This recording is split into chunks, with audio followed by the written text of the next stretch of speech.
ब्रह्मा जी के हृदय में एक विचित्र चिंता उठी। उन्होंने अपने ध्यान में देखा कि आने वाले समय में एक महाप्रलय होने वाला है।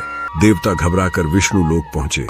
जल ही जीवन का आधार बनेगा और मैं उसी जल का स्वामी बनकर जीवों की रक्षा करूंगा। हे राजा, मैं असहाय हूँ। नदी की बड़ी मछलियाँ मुझे निगल जाएंगी। आप धर्मनिष्ठ और दयालु हैं, कृपा करके मेरी रक्षा कीजिए। कटोरा छोटा पड़ गया। हर बार मछली का आकार और अधिक बढ़ जाता। हे राजा, तुम्हें एक विशाल नौका बनानी होगी। तुम्हारी निष्ठा और भक्ति ही इस नौका को सफल बनाएगी। राजा ने दूतों को चारों दिशाओं में भेजा। पक्षियों के अंडे, पशुओं के जोड़े, वनस्पतियों और औषधियों के बीज सब एकत्र किए जाने लगे। यह कार्य अत्यंत कठिन था, परंतु भगवान की प्रेरणा से सब शांति से नौका में स्थान लेने लगे। धीरे धीरे आकाश में विचित्र परिवर्तन दिखाई देने लगे। सूर्य कभी अत्यधिक तेजस्वी हो जाता तो कभी बादलों से ढक जाता। पृथ्वी से भाप उठने लगी, नदियां उफान पर आ गई। ऋषि मुनियों ने ध्यान करके देखा कि कालचक्र अब प्रलय की ओर बढ़ रहा है। राजा सत्यव्रत प्रातः और सायं भगवान मत्स्य का ध्यान करते। वे प्रार्थना करते, हे प्रभु, आपने जो कार्य मुझे सौंपा है उसमें मुझे कभी विचलित मत होने देना। मेरी शक्ति सीमित है, पर आपकी कृपा अनंत है। उनकी तपस्या और सेवा से भगवान मत्स्य बार बार प्रकट होकर उन्हें मार्गदर्शन देते। हर बार दिव्य ज्योति से समुद्र आलोकित हो जाता। समय धीरे धीरे उस क्षण के समीप पहुंचने लगा। आकाश में विचित्र घटनाएं होने लगीं। सूर्य और चंद्रमा की ज्योति धुंधली पड़ गई। भयंकर बादल गर्जना करने लगे और उनके साथ बिजली की लपटें चमकने लगीं। वायु प्रचंड होकर दिशाओं को कंपाने लगी। समुद्र की लहरें पर्वतों जैसी ऊंची उठकर भूमि को निगलने लगी। धरती का प्रत्येक कोना भय और आशंका से भर उठा। फिर अचानक वर्षा आरंभ हुई। वह वर्षा साधारण नहीं थी। बड़ी बड़ी जलधाराएं निरंतर गिरने लगी। पर्वत, वन, नगर, ग्राम सब जल में डूबने लगे। नदियां समुद्र से मिलकर और प्रचंड हो उठी। धीरे धीरे सारी पृथ्वी जलमग्न होने लगी। जैसे जैसे जल का स्तर बढ़ा, राजा सत्यव्रत ने सप्तर्षियों, जीव जंतुओं और संचित धरोहरों को नौका में चढ़ाया। ऋषियों ने वेद मंत्रों का उच्चारण किया और यज्ञाग्नि को सुरक्षित स्थान पर स्थापित किया। राजा ने हाथ जोड़कर प्रार्थना की, हे प्रभु, अब आपकी ही शरण है। कृपा करके इस नौका का पथ प्रदर्शन करें। उसी क्षण समुद्र में दिव्य प्रकाश फैल गया। उस प्रकाश से एक अद्भुत रूप प्रकट हुआ। विशाल मत्स्य। उनका आकार पर्वत के समान विशाल था। आंखों से करुणा और तेज दोनों झलक रहे थे। मुख से गूंजता हुआ गर्जन समुद्र के शोर को भी दबा रहा था। राजा और सप्तर्षियों ने दंडवत प्रणाम किया। भगवान मत्स्य ने कहा, हे राजा, यह समय आ चुका है। अपनी नौका को नागराज वासुकी से मुझे बांध दो। मैं तुम्हें इस प्रलय सागर से पार करूंगा। राजा ने तुरंत नौका को बांध दिया। फिर भगवान मत्स्य ने अपनी अपार गति से समुद्र में तैरना शुरू किया। नौका उनके पीछे पीछे प्रलय सागर में बहने लगी। लहरें पर्वतों जैसी उठती और नौका को हिला देती, परंतु मत्स्य भगवान के मार्गदर्शन से नौका कभी डगमगाती नहीं। सप्तर्षि वेद मंत्रों का जप करते और धर्म की ध्वजा को जीवित रखते। राजा सत्यव्रत मंत्रमुग्ध होकर भगवान के तेज को निहारते रहे। प्रलय का जल चारों ओर अनंत सागर की तरह फैला था। न कोई पर्वत दिखाई देता था, न वन, न ग्राम, न नगर, सिर्फ जल ही जल था। उस जल सागर में भगवान मत्स्य अग्रणी होकर तैर रहे थे और उनके पीछे राजा सत्यव्रत की नौका बंधी हुई सुरक्षित चल रही थी। सप्तर्षि ध्यानमग्न होकर भगवान की स्तुति कर रहे थे। उनके मुख से निकल रहे वेद मंत्र समुद्र के गर्जन में भी गूंज रहे थे। भगवान मत्स्य के शरीर से दिव्य आभा निकल रही थी। उस आभा के प्रभाव से अंधकारमय आकाश भी आलोकित हो उठा। लहरों का प्रचंड वेग शांत हो गया। नौका के भीतर बैठे जीव जंतु भी निर्भय हो गए। राजा सत्यव्रत ने हाथ जोड़कर प्रार्थना की, हे प्रभु, जब संपूर्ण लोक नष्ट हो गए हैं तब धर्म और ज्ञान की रक्षा कैसे होगी? भगवान मत्स्य ने मधुर किंतु गंभीर स्वर में कहा, राजा, यही कारण है कि मैं यह रूप धारण कर तुम्हारी नौका का मार्गदर्शन कर रहा हूं। सृष्टि का चक्र कभी रुकता नहीं। जब एक कल्प का अंत होता है तब प्रलय आता है, परंतु प्रलय के बाद पुनः सृष्टि होती है और उस नई सृष्टि के लिए वेदों और धर्म का सुरक्षित रहना आवश्यक है। सप्तर्षियों ने जिज्ञासा से पूछा, भगवान, जब सब कुछ नष्ट हो जाएगा तो वेदों की रक्षा कैसे होगी? भगवान मुस्कुराए और बोले, ऋषियों, यही कार्य तुम्हारा है। तुम्हारे हृदयों में मैं वेदों का ज्ञान सुरक्षित रखूंगा। प्रलय के पश्चात जब नई सृष्टि होगी तब तुम ही इस ज्ञान को मनुष्यों तक पहुंचाओगे। इस प्रकार धर्म की ज्योति कभी बुझ नहीं पाएगी। इसके बाद भगवान मत्स्य ने सप्तर्षियों और राजा सत्यव्रत को ब्रह्म ज्ञान, धर्म, योग और भक्ति के रहस्यों का उपदेश दिया। उन्होंने कहा, धर्म ही मनुष्य का वास्तविक धन है। जिसके पास भक्ति है वह सबसे बड़ा भाग्यवान है। लोभ, क्रोध और अहंकार प्रलय की तरह ही सब कुछ नष्ट कर देते हैं। सत्य, दया और संयम ही जीवन की नौका है जो जन्म मृत्यु के सागर से पार कराती है।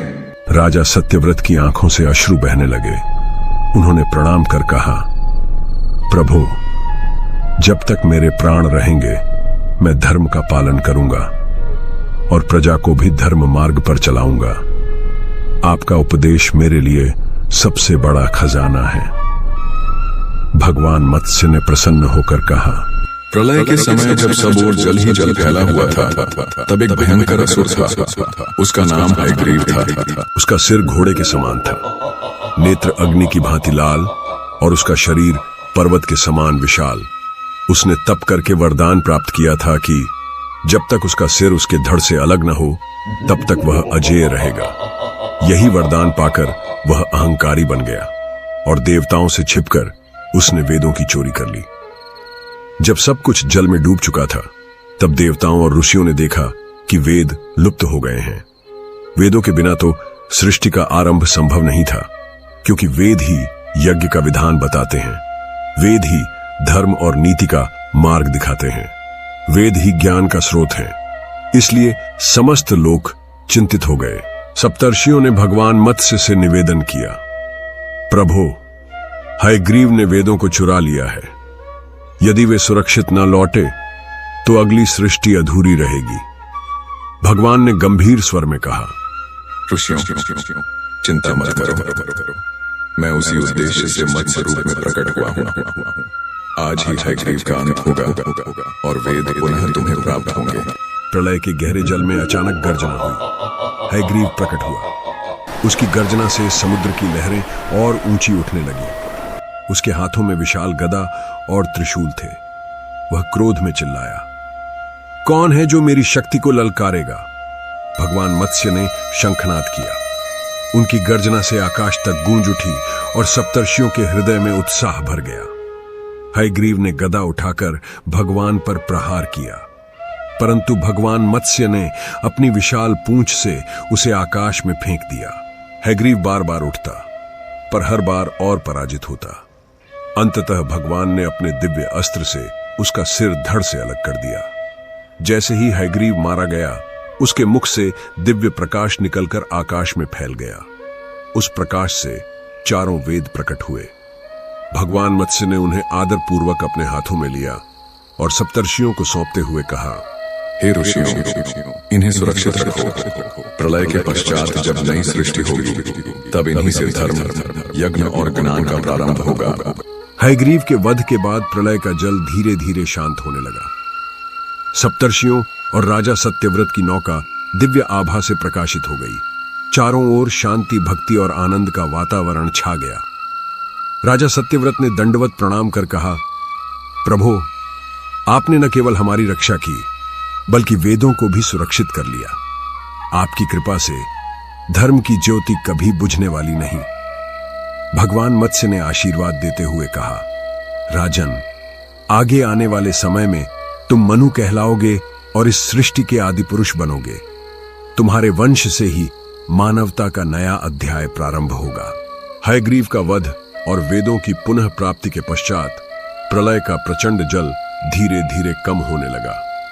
सूर्य और चंद्रमा की किरणें पुनः जगत को आलोकित करने लगीं। धरती का रूप बदल गया। पर्वत, वन और नदियां धीरे धीरे दिखाई देने लगी। सप्तर्षियों और राजा सत्यव्रत ने देखा कि धरा फिर से जीवन से भर रही है। जल शांत हुआ और जीवन के नए बीज अंकुरित होने लगे। भगवान मत्स्य ने राजा सत्यव्रत से कहा, अब समय आ गया है कि तुम मनु कहलाओ। तुम्हारे हाथों से नई सृष्टि की नींव रखी जाएगी। सप्तर्षियों के मार्गदर्शन से जीवन का नया क्रम प्रारंभ होगा। राजा सत्यव्रत ने विनम्रतापूर्वक प्रणाम किया और कहा, प्रभु, आपकी आज्ञा के अनुसार मैं नई सृष्टि की रक्षा और मार्गदर्शन करूंगा। सप्तर्षियों ने वेदों और यज्ञोपकरणों के साथ नवजीवन के निर्माण की तैयारी की। उन्होंने जीवों और वनस्पतियों के बीजों को जमीन में बोया। नए मानवों की शिक्षा और धर्म स्थापना के लिए वेदों का अध्ययन आरंभ किया। राजा सत्यव्रत, अब मनु, सभी नियमों और धर्म की रक्षा का भार उठाते हुए मानव समाज के आदर्श मार्गदर्शक बने। भगवान मत्स्य ने दिव्य स्वर में आशीर्वाद दिया, हे सत्यव्रत, तुमने मेरे आदेश का पालन किया, प्रलय में न डिगे और धर्म, ज्ञान तथा जीवों की रक्षा की। अब तुम मनु कहलाओगे और तुम्हारे वंश से मानवता का नया युग प्रारंभ होगा। सत्य, धर्म और भक्ति की ज्योति अनंत काल तक जगमगाती रहेगी। उसके बाद भगवान मत्स्य फिर से समुद्र की गहराई में विलीन हो गए, परंतु उनका तेज और आशीर्वाद सदा के लिए जीवित रह गया। संकट चाहे कितना भी बड़ा क्यों न हो, सत्य और धर्म का पालन करने वाला कभी असफल नहीं होता। ज्ञान और वेदों की रक्षा करना मानव का महान कर्तव्य है। करुणा और भक्ति से किए गए छोटे कार्य भी सृष्टि के संरक्षण में बड़ा योगदान देते हैं। भगवान अपने भक्तों की सहायता हमेशा करते हैं, विशेषकर जब वे धर्म और ज्ञान के मार्ग पर होते हैं। इस प्रकार मत्स्यावतार ने प्रलय में मानवता और धर्म की रक्षा की। सत्यव्रत मनु बनकर नई सृष्टि के आदि पुरुष बने और उनका जीवन हम सभी के लिए धर्म, भक्ति और ज्ञान का आदर्श बन गया। तो दोस्तों, कैसी लगी आपको मत्स्य अवतार की कथा? अगर पसंद आई हो तो कृपया वीडियो को लाइक करें और कमेंट में अपनी राय जरूर लिखें। अभी तक आपने हमारी चैनल को सब्सक्राइब नहीं किया तो कर लीजिए, ताकि आने वाली हर वीडियो आपको मिलती रहे। नमस्कार, धन्यवाद।